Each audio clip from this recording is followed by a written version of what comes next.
The top 10 objections, what they mean, and suggested replies when selling coaching services. Part 1 of 2. While a client's objection matters, what matters more is the emotion or reasoning that influenced their decision to come up with that objection. What we want to find out most is what triggered their response. Figure out the trigger, and you've possibly found the root of why your client isn't jumping on board with your coaching right then and there. Here are the top 10 objections clients come up with and why they would be hesitant to sign up for coaching services. If you can spot which one the client is hung up on, you can address it specifically, possibly overcome it, and hopefully sign them up for coaching. Now, in no special order, here they are. Objection or excuse number 1. The price or money. I don't have the money right now. What this means. This type of excuse could mean a few things. 1. They really don't have the money to begin with, and they were just taking advantage of your free session in hopes of learning something that can only be learned over time with your coaching packages. Or 2, they have the money or can get it, but they just don't want to part with it because you didn't convince them enough of the value in what you bring to their life or their business with your coaching services. Suggested response? Don't focus on the money. The money is never the issue. If a customer or client wants something bad enough, even if they don't have the money, they'll find a way to get it. Even if they have to borrow it, finance it, or even steal it. Well, let's hope not. Your job here is to ask them, if money weren't an object, would you move forward with coaching? Think big right now. Imagine your life with coaching and then without coaching. Which would you rather have? The client's response might be, I'd have a better life with coaching. Great. Then what's really stopping you from hiring me as your coach to help you? And be specific. Further, calculate what the client's time is worth, past, present, and future, when they waste it spinning their wheels, missing out on their desired goal, accomplishment, etc.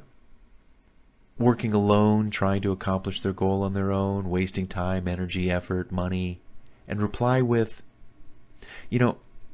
I've done a quick estimate here. I've estimated a total loss of about $25,000 because, and then go about justifying how you came up with that figure. Compared to what my coaching fees are, wow, are you telling me you'd rather choose the loss than the gain? The idea here is to get the client to be specific about why money is an issue. Get them to admit if money wasn't an issue, they'd go forward with coaching, and to logically illustrate their loss compared to their gain by choosing to be coached by you. If money is a real burden, consider discussing the payment options or coaching fewer hours at a reduced rate. Don't lower your value because the client can't meet you where you're at.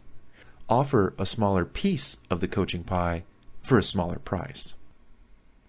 Objection or excuse number 2. I need to think about it. You've heard this one before. I need to think about it. What this means? It means clarity is key when it comes to selling anything to anybody. This objection either means you weren't clear in your presentation of what you offer, or what you're selling them doesn't fit their needs or wants, and the client just needs some time to think about your offer. Suggested response? Great. Is there a question I can answer before you take the time you need to think about coaching with me? Get the client to open up.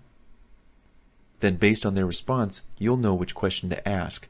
It might be the beginning of another objection in this list of 10, so keep listening. Another way to think about this excuse, the I need to think about it is go ahead, let them think about it, but begin to role play with them in the spot so that when they go and think about it, they have ammunition to sell themselves on coaching with you. Another tip, real quick. Instead of asking them what they will be thinking about, which means they can give you any lie, truth, any response they want. They're in control, not you. You should stay in control. So here's what you could say when someone says, I need to think about it. Great. Let me give you a few things to think about. Think about this. Think about that. Think about the things that you would like to do or how you would feel when you achieve your goal with my help. Picture us working together. Think about this, and you're giving them ammunition to think about everything related to the positive experiences working with you further, the feeling, the sensation, the joy of accomplishing the goal. Give them ammunition to think about that works right back to you like a boomerang. You're going to give them information. They're going to go home and think about it. They're going to think about what you want them to think about. And then they're going to come around and say, I thought about it. I thought about what you told me to think about. And after thinking about it, I think I'm ready. There's a lot of thinking in there. Objection excuse number 3. I need approval. I have to check with someone about this. What this means? Typically, if someone else relies on or checks in with someone regarding financial decisions that might affect a shared budget, like purchasing of something expensive, like a coaching program, there's nothing wrong with respecting that and giving them that time to check in and check back with you about coaching. If they make a statement like this, you could easily follow up with a simple response such as, Great, I respect that.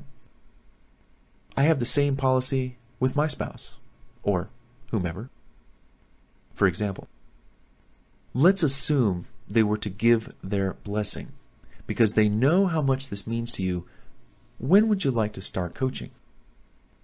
Another response might be, when you speak to this person, be sure to bring up how important this is to you. Perhaps each year or every so often, one of you wishes to invest in themselves in a way the other might not understand completely, but should be allowed to make such an investment because of how it might yield a return for you and the person you have to check in with. My wife and I do that, for example.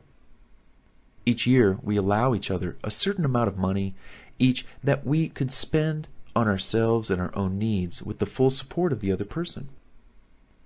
The goal here is to get the client to be thinking about going forward and giving them some advice on how to approach the person they might need their blessing with to make such a purchase as personal coaching.